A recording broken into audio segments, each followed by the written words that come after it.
I was out with the kids last week, and we headed to grab some pizza, and it was just me and my kids, and I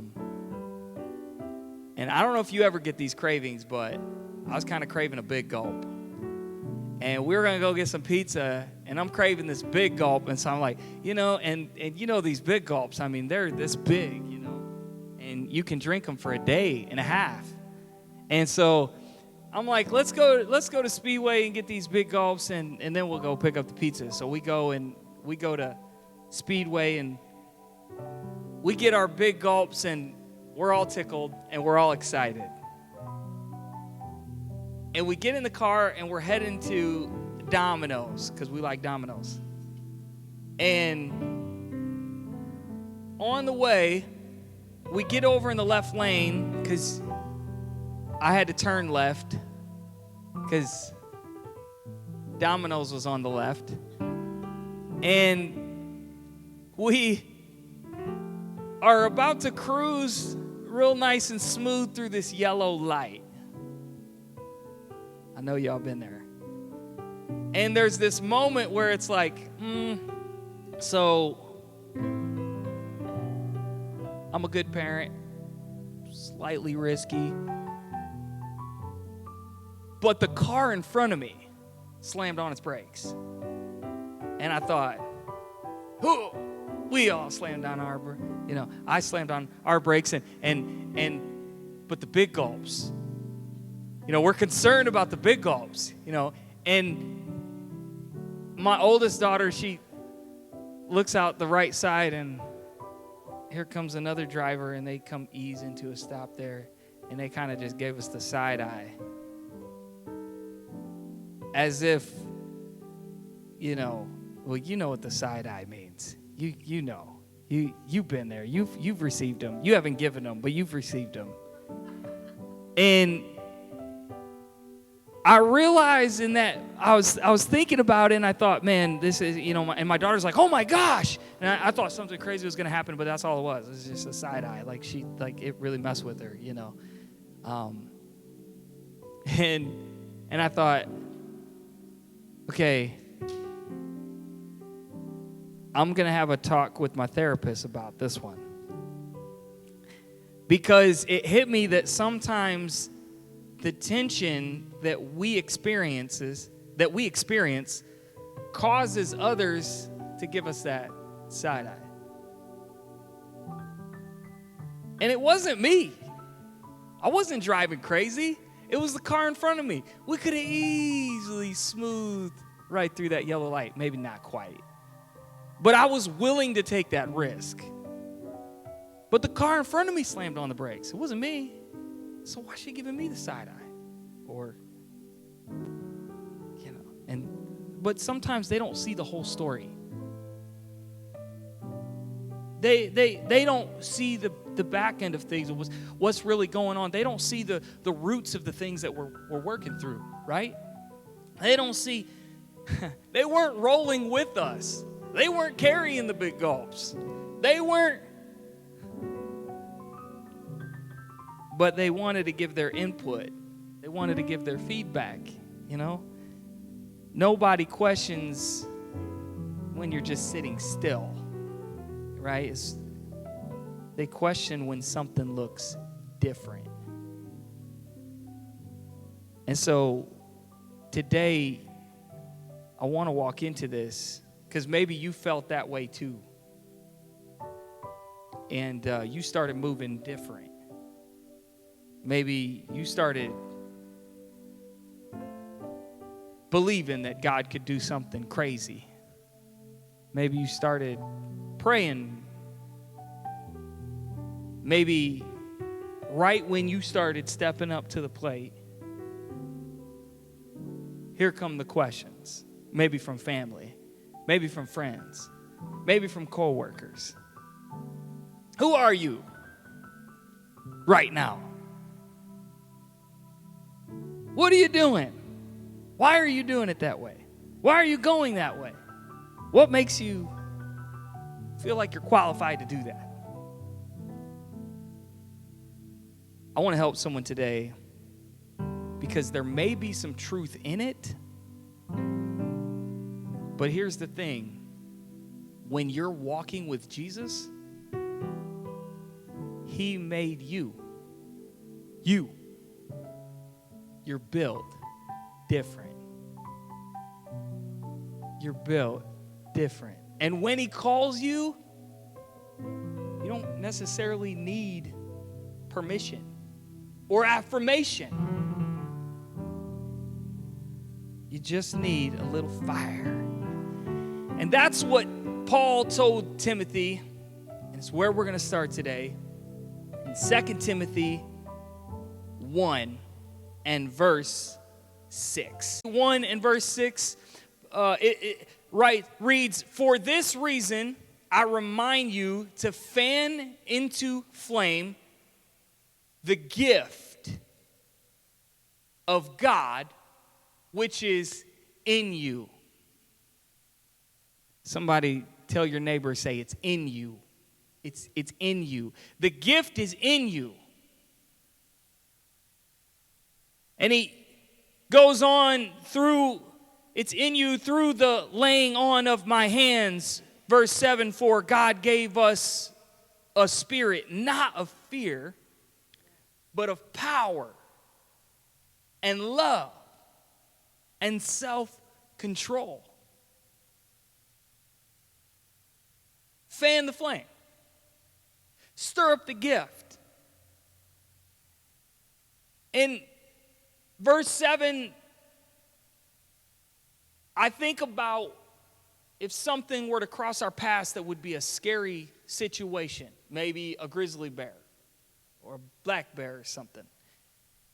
Scary situation to have something like that cross your path, right? It's not the fear that you're not supposed to have. He says God has not given us a spirit of fear, a spirit of fear. In other words, living in it isn't where I'm to be. The fear is good because if I wasn't fearful and a grizzly bear came, that could have some consequences that would be fatal.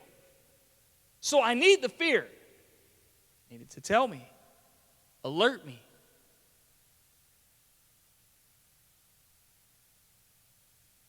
It's okay to experience it. We just don't want to live by it. We walk in power and confidence. Why? We were created for this. We were born for this. And he says to walk in love, power, confidence, compassion, not focusing on, compassion is one of those things, I'm not necessarily focused on what I'm getting from compassion. But compassion is more focused on what I'm giving to.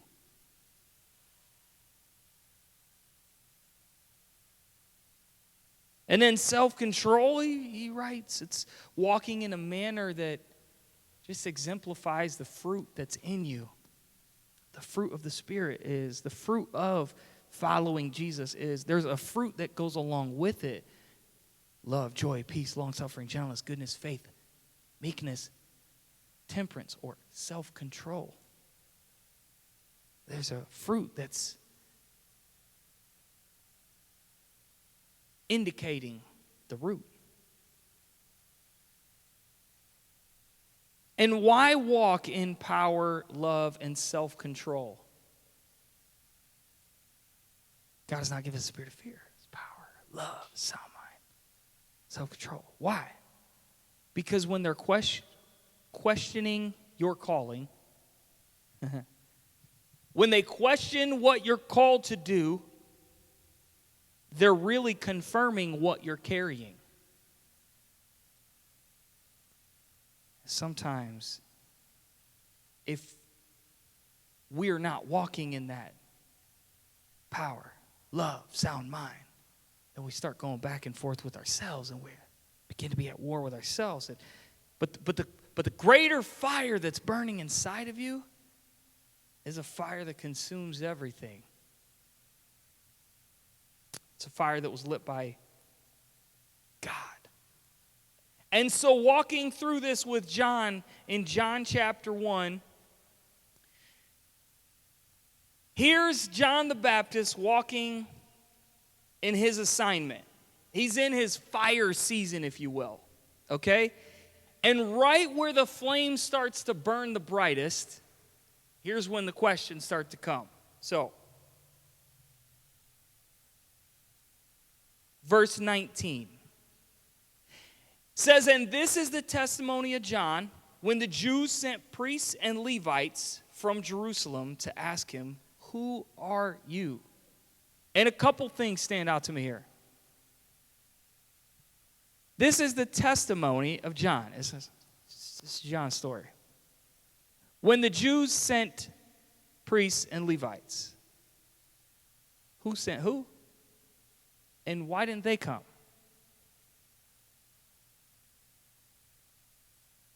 The Jews sent priests and Levites. And as we read through this, the writer gets even more specific. But from Jerusalem to ask him, "Who are you?" They don't send encouragement. They send an investigation. What's going on here? What's really happening in this moment? And maybe perhaps trying to intimidate John to back down a little bit. Maybe to minimize that call of God on his life just because maybe it doesn't fit their narrative. But when you start walking in purpose, expect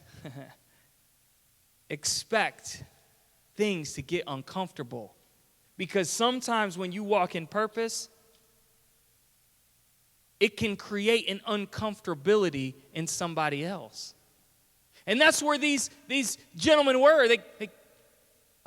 John, you're going a little too far here. You're doing a little too much. And John's I'm just serving my purpose. This is what I was born to do. It's what I was created to do. It's what I'm here for. And verse 20, it says, he confessed and did not deny, but confessed, "I am not the Christ." I am not the Christ. And this is powerful because you don't have to be the answer to carry the answer.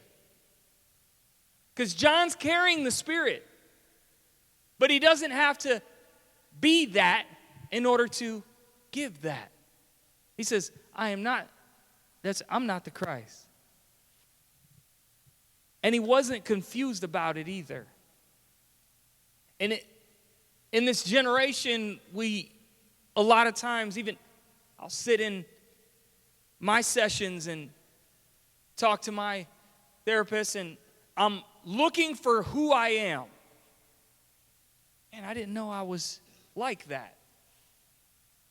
I didn't know I was going through that. What made me? And I'm growing and I'm learning more about myself and trying to find who I am. And here's the thing, John doesn't focus on who he is, though. He puts the focus and attention on who he's not. Because it's just as important to understand who we're not when we understand who we are. There's some areas you might be gifted in. And your neighbor next to you may not be so gifted in that area. Doesn't make them a lesser human. We're all just gifted differently. But understanding who we're not is just as important as understanding who we are. And this is what John says. He says, this isn't me. I'm not the Christ. That's not me. Verse 21. And they asked him, well, what then? Watch this. Are you Elijah? They try to label him. Try to put a name on him. Ensure that they can create their narrative, right? Are you Elijah? He said, I am not. He says, they say, "Are you the prophet?" And he answered, "Nope." Here they try to fit John into their narrative. And really what they're doing is they're labeling not to fit John's calling, but to fit their comfort. I'm more comfortable if I can put a label on you. And then I can fit you in the box. And then it's almost as if John's not having it. He's built different. He's confident in who God created him to be. People want to put a purpose in a category that they can understand. Right? If I can understand this personality trait or this, I have certain proclivities. I'm bent in a different direction, and then when someone understands that, they can, oh, I understand you now. But that's not always how it is. Kingdom callings rarely come with human clarity. And verse 22, so they said to him, "Who are you?" We need to give an answer to those who sent us. So now it's more of a broader brush now. So what do you say about yourself? So now the brush is broader. Let's see what we can take back and tell those who sent us. They're not curious, they're collecting data. There's a difference between curiosity and just trying to get information. You know what I'm talking about. You've been in those moments maybe where it seems like, man, somebody's just trying to get some information from me here. They don't really care about me. And that's how we label it sometimes. They don't care about me. And in reality, that could be 100% spot on.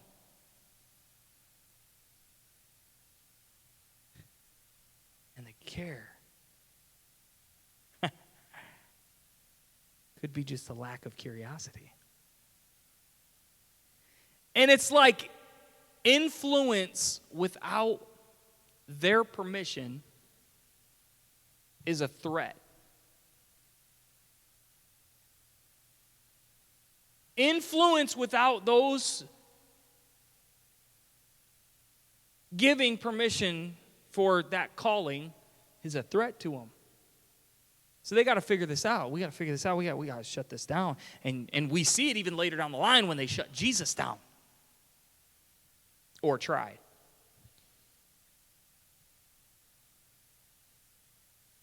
Sometimes we want to give the world an explanation, but really they don't need our explanation. When we walk in what we're called to walk in, explanations aren't necessary. We're walking in what God has called us to walk in. And you know them by their fruit. John 1:23 said, "I'm the voice." This is where John, so he starts describing himself. He says, "I'm the voice." He doesn't even name himself. He says, "I'm a voice crying in the wilderness. Make straight the way of the Lord." As the prophet Isaiah said. So he's pulling back from what the forefathers have said. And it's interesting because your role in the kingdom is greater than your name on earth. John doesn't say I'm John. You should know who I am. He references his role in the kingdom, his calling, because a calling is greater than a category.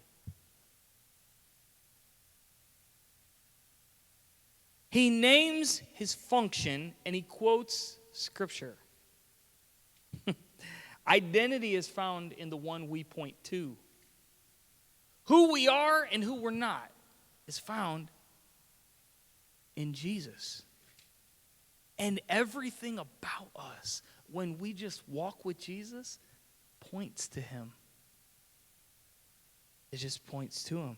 And in verse 24, and now we see. Now they had been sent from the Pharisees. Now we see. What were the Pharisees trying to accomplish here? Well, we see what they accomplished and what they did to Jesus.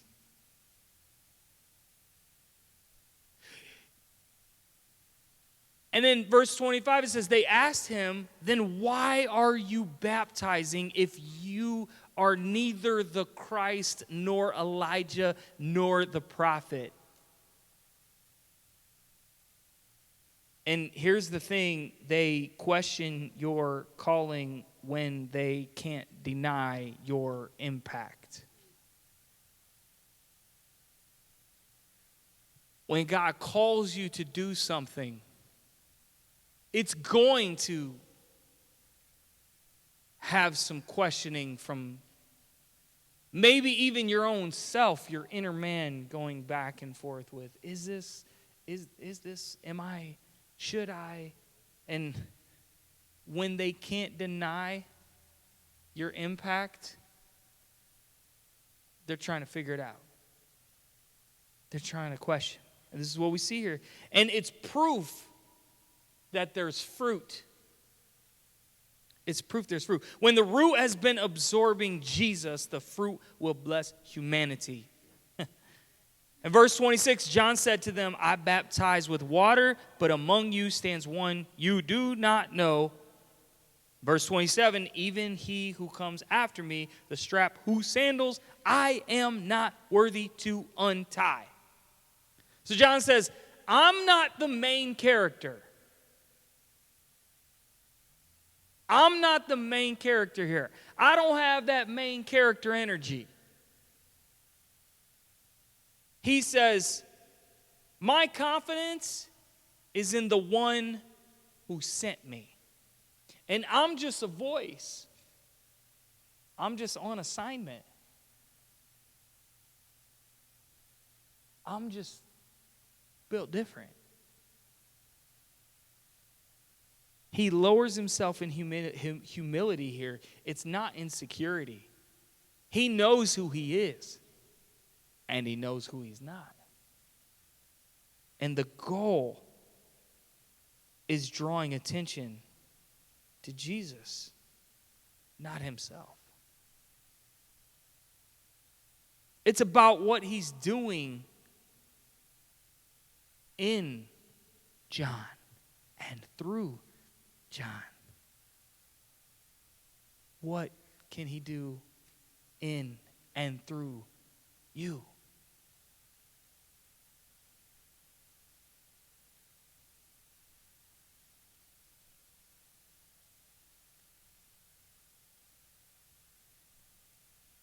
Sometimes it feels like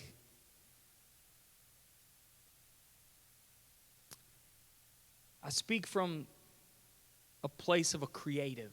Feels like when you're different, you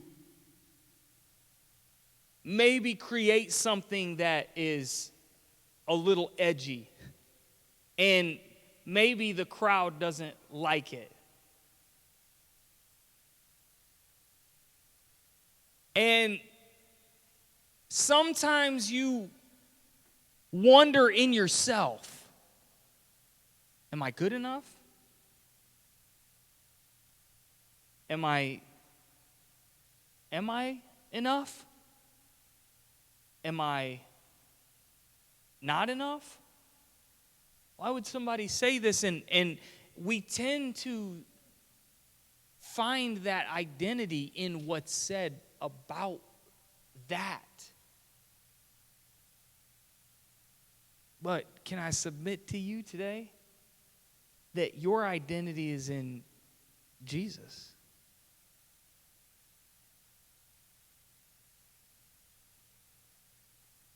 And God's gifted you to do what you do.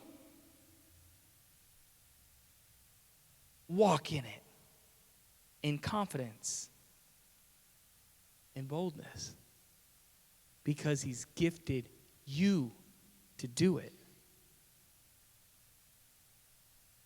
In 2 Timothy, back to our text, 1:6-7, it says, "For this reason, I remind you," it says, "to fan the flame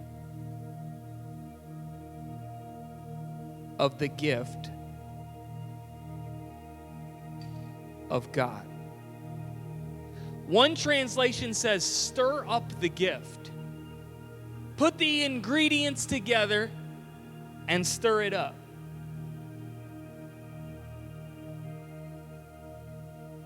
And he goes on, he says, which is in you through the laying on of my hands. For God gave us a spirit, not of fear, but of power and love and self-control. Your calling doesn't burn out from criticism.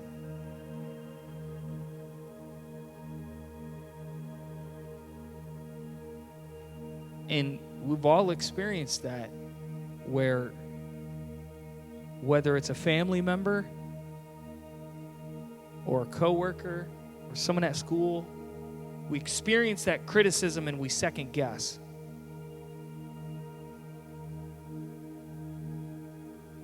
It burns brighter if you stir it, if you fan it. They question John, but John stirs up the gift. John fans the flame. John points it all back to, and he burns bright anyway.